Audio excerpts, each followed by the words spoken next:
finished oven off, and it left this terrible mark, which I got videos of and pictures of. And my brother Rick just used 220 sandpaper and the power sander. Show us the sander. This little guy here, and it got it off. And I'll show you the other side.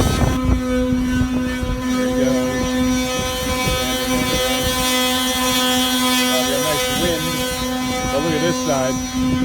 Instead of using Easy Off, we just use this sandpaper 220 the whole time, and it's pretty good. You can barely see it. We got buffers coming tomorrow, so they can bring it up. So it looks pretty darn good.